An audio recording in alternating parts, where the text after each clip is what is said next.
আজ আমি আপনাদের বানিয়ে দেখাবো ঝটপট মুগ ডাল রেসিপি। নিরামিষের দিনে আপনারা এই ডালটা অবশ্যই একবার বানিয়ে দেখতে পারেন।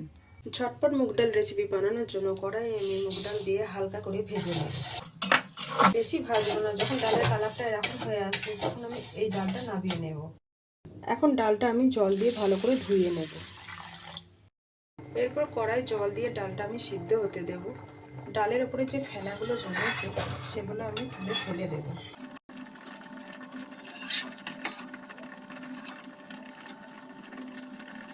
এরপর এর মধ্যে আমি দিয়ে দেব হলুদ, দিয়ে দেব লবণ, একটা তেজপাতা আর সামান্য তেল। ডালটা আমাদের এখন সিদ্ধ হয়ে গেছে, দেখুন এরকম দানা দানা আছে। এই অবস্থাতে ডালটা আমি নামিয়ে নেব। ডালটা যদি মিহি করে সেদ্ধ করা হয় না তাহলে মুগ ডাল খেতে ভালো লাগে না। এখন ডালটাকে আমি নামিয়ে নেব।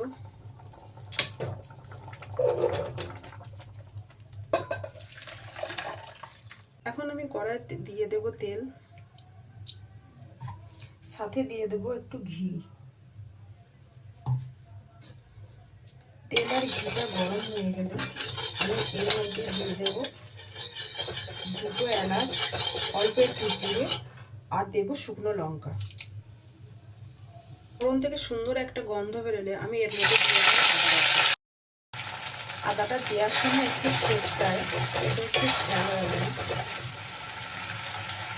এখন দিয়ে দেবো কাঁচা লঙ্কা, দেবো হাফ টিস্পুন জিরে, দেবো কাশ্মীরি লাল লঙ্কার গুঁড়ো আর একটা টমেটো পেস্ট দিয়ে একবার ভালো করে নাড়িয়ে নেব।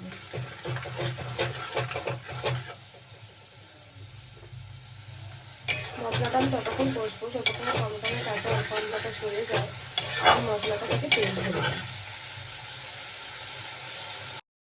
দেবো হাফ টিস্পুন চিনি। চিনি দিলে কি হয়, মুগ ডালটা একটু মিষ্টি মিষ্টি হয়, একটু মিষ্টি মিষ্টি ডাল খেতে ভালো লাগে। দেখুন মশলা থেকে তেল ছেড়ে দিয়েছে। এখন সিদ্ধ করা ডালটা আমি এর মধ্যে দিয়ে দেবো।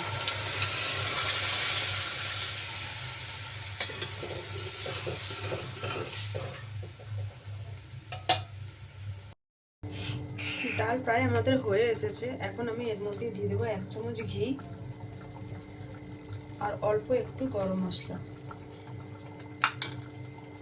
ডাল আমাদের একদম রেডি। এখন আমি দিয়ে দিয়েছি ওপর থেকে কিছু কুচনো ধনেপাতা। এই ডাল আপনারা নিরামিষের দিনে অবশ্যই বানিয়ে খেতে পারেন। গরম গরম ভাতের সাথে আলু ভুজিয়া, বেগুন ভাজা আর গরম গরম ডাল, জাস্ট অসাম।